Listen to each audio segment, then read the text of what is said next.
সর্বশেষ যে লোকটা জান্নাতে যাবে তাকে আল্লাহ তাআলা জাহান্নামের আগুনে পোড়াতে পোড়াতে ছাই বানিয়ে ফেলবে। আল্লাহ বলবেন, জিব্রাইল যাও একটু দেখো, একটা মাত্র সেজদা দিয়েছে আমাকে, এরকম কাউরে পাওয়া যায় কিনা। বাটি চালান দিয়ে দেখো পাওয়া যায় কিনা। খুঁজে খুঁজে কাউরে পাবে না। আল্লাহ বললেন আবার দেখো, খুঁজে খুঁজে একজনকে পাবে, সামান্য ইমানের ছিটে ফোঁটা তার অন্তরে ছিল। আল্লাহ বলবেন যেহেতু ছিটে ফোঁটা আছে, অনেক মায়ের খাইছে, ওকে বের করে জাহান্নাম থেকে বের করে একটা নির্ধারিত দূরত্বে রেখে দাও। রেখে দেয়া হবে, কিন্তু জাহান্নামের আগুনের লেলিহান শিখাতে তার গা ঝলসে যাবে। সে আল্লাহরে ডেকে বলবে, মাবুদ তোমার কাছে আমি কিছু চাই না, জাহান্নাম থেকে তুমি আমাকে বের করেছো, জীবন নদীর পানি তুমি আমার গায়ের মধ্যে ঢেলে দিয়েছো, আমি আবার সজীবতা ফিরে পেয়েছি, আমি তোমার কাছে জান্নাত চাই না, শুধু নিরাপদ একটা দূরত্বে আমাকে রেখে আসো, যাতে জাহান্নামের আগুন আমারে কষ্ট দিতে না পারে। আল্লাহ আমি কিন্তু তোমার কাছে জান্নাত চাই না। কি চাই না? জান্নাত চাই না, কিন্তু জাহান্নামের আগুন আমারে কষ্ট দিচ্ছে, এতটা দূরত্বে রাখো যাতে জাহান্নামের আগুন আমার গায়ে না লাগে। আল্লাহ বললেন ওকে রাখবো, কিন্তু আমার সাথে একটা কন্ট্রাক্টে যেতে হবে, যে এটা তোমাকে দিলে তুমি আর নতুন করে কিছু চাবা না। সে বলবে আমি রাজি, কন্ট্রাক্ট হয়ে যাবে। আল্লাহ জিব্রাইলকে বলবেন যাও এমন দূরত্বে রাখো যাতে জাহান্নামের আগুন ওরে কষ্ট না দেয়। রেখে আসা হবে, অনেক দিন সে ওখানে আনন্দে থাকবে, আল্লাহ শুকরিয়া করবে, সে মনে মনে বলবে বেঁচে গিয়েছি, আমি বেঁচে গিয়েছি, জীবনে আর কিছু চাই না, জাহান্নাম থেকে আমি বেঁচে গিয়েছি। অনেকদিন থাকার পরে মনে মনে ভাববে বাইসা তো গেছি, কিন্তু নতুন করে একটু ট্রাই করে দেখি, জাহান্নামের সৌন্দর্যের দৃশ্য একটু চোখ দিয়ে অবলোকন করা যায় কিনা। সে আল্লাহরে ডেকে বলবে, আল্লাহ ইনদি সুআল, আমার একটা ফরিয়াদ আছে। কি ফরিয়াদ? আল্লাহ আগেই বলে রাখি, আমি কিন্তু জান্নাতে যেতে চাই না। আল্লাহ বলবেন কি চাও? সে বলবে, আল্লাহ তোমার জান্নাতটা তুমি কত সুন্দর করে বানিয়েছো, আমি একটা নজর শুধু দেখতে চাই। জান্নাতের দরজার সামনে নিয়ে যদি আমারে বসিয়ে রাখো, দ্যাটস ইনাফ, আর কিছু চাই না, শুধু জান্নাতের দরজার সামনে। আল্লাহ বললেন তুই না ওয়াদা করেছিস, তুই না চুক্তি করেছিস। সে বলবে, আল্লাহ আমারে হতভাগা বানাইয়া তোমার কি লাভ? সুবহানাল্লাহ পড়েন। আমারে তুমি হতভাগা বানিও না। আল্লাহ বলে ঠিক আছে, আবার সিগনেচার কর যে জান্নাতের দরজার সামনে বসিয়ে দিলে আর কিছু চাবি না। সে সিগনেচার করে বলে আমি চাবো না। আল্লাহ বললেন জিব্রাইল বেচারারে ধরে জান্নাতের গেটের সামনে বসায় দে। এবার জান্নাতের গেটের সামনে বসে বসে জান্নাতের সৌন্দর্য দেখা শুরু করবে। সুবহানাল্লাহ। এমন সৌন্দর্য যেটা চোখ দিয়ে কেউ দেখে নাই, কান দিয়ে শোনে নাই, ওই সৌন্দর্য চোখে দেখে, কান দিয়ে আওয়াজ শুনে মাগার ভোগ করতে পারে না। অন্তরে জ্বালা আছে না নাই?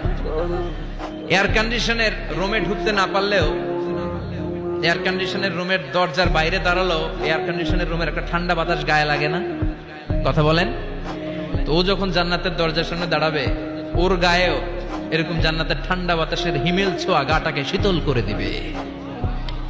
ওই শীতল হয়ে যাওয়ার পরে আর তো সহ্য হবে না, আবার আল্লাহরে ডাকবে, মনে মনে ভাববে আর একটু ট্রাই করি না, দোষ কি, আস্তে আস্তে অনেক দূর তো আগাইছি। সুবহানাল্লাহ কইবেন না? এবার আল্লাহরে বলবে, আল্লাহ ইনদি সুআল, আল্লাহ তুমি যদি কোনো বিষয়ে নতুন করে ডিসিশন নাও, তোমারে জিজ্ঞেস করার মতো কি কেউ আছে? আল্লাহ বলে না, আমি তো সব রাজার বড় রাজা, মহারাজা, আমার উপরে তো কারো কথা চলে না। ওই হতভাগা লোকটা বলবে, আল্লাহ এত সুন্দর জান্নাত তুমি বানালাম, চোখ দিয়ে সৌন্দর্য দেখি, কান দিয়ে আওয়াজগুলো শুনি, হুর আর গেলমান হেঁটে বেড়ায়, এত সুন্দর জান্নাত চোখ দিয়ে দেখি, ঢুকতে পারি না, আমারে কষ্ট দিয়ে তোমার কি লাভ? ও আল্লাহ আমারে তুমি মাফ করে দাও, জান্নাতের চিপার মধ্যে এক কর্নারে তুমি একটু আমারে জায়গা করে দাও। আল্লাহ বলবেন, ওয়াই হাক ইবনা আদম, তোর ধ্বংস হোক হে আদম জাত, মা আগদারাকা, তোর চেয়ে বড় গাদ্দার আমি আমার সৃষ্টিকুলে কাউরে দেখি নাই, কারণ তুই আমার সাথে চুক্তি করিস আর চুক্তি ভঙ্গ করিস। আল্লাহর রহমতের দরিয়ায় তখন জোশ খেলে যাবে, ওর আকুতি মিনতি চাহনি আল্লাহর রহমতের দরিয়ার মধ্যে জোশ লাগিয়ে দিবে। আল্লাহর দয়া হয়ে যাবে, মায়া হয়ে যাবে। আল্লাহ বলবেন ঠিক আছে জান্নাতে যা। লোকটা এবার এক দৌড়ে জান্নাতের ভিতরে ঢুকে যাবে। লোকটার দৌড় দেখে আবার লোকটারে আল্লাহ ডেকে বলবে, একটু দাঁড়া, একটু দাঁড়া, জান্নাত তো দিছি, তো দৌড় দিলি কেন? সুবহানাল্লাহ কইবেন না? লোকটি বলবে, আল্লাহ প্ল্যান তো আমি কম করি নাই, এত চেষ্টার ফলে আমি আসতে পারছি, আবার যদি তুমি বাইর করে দাও, এই জন্য এক দৌড়ে এমন চিপার মধ্যে লুকামো যাতে তুমি আমার না দেখো। আবার আল্লাহর রহমতের দরিয়ায় জোশ খেলে যাবে, আল্লাহ কাছে ডাকবে, কাছে আয়, ও গোলাম তোর কি মনে চায় আমারে বল, আজকে তুই চাইতে থাক, আমি দিতে দিতে তোর মনের সব আশা পূরণ করে দেব।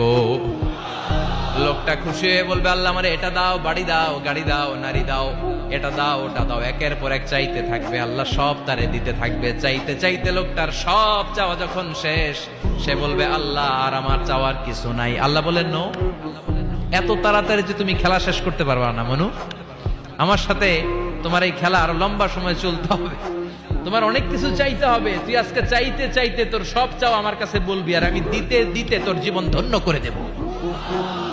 সে আবার চাইতে শুরু করবে, আল্লাহ এটা দাও, ওটা দাও, ওটা দাও, আল্লাহ দিতে দিতে সব দিবে। এরপরে বলবে আল্লাহ মাফও চাই, দোয়াও চাই, আর চাওয়ার কিছু নাই। আল্লাহ বলবেন তাই ঠিক আছে, তোরে আমি জান্নাতে ঢুকাই দিলাম, তবে মনে রাখিস তোর জান্নাতটা হবে সবচেয়ে ছোট জান্নাত, আর তোর জান্নাতটা হবে এই পৃথিবীর 10 গুণ। চিল্লা এখন সুবহানাল্লাহ।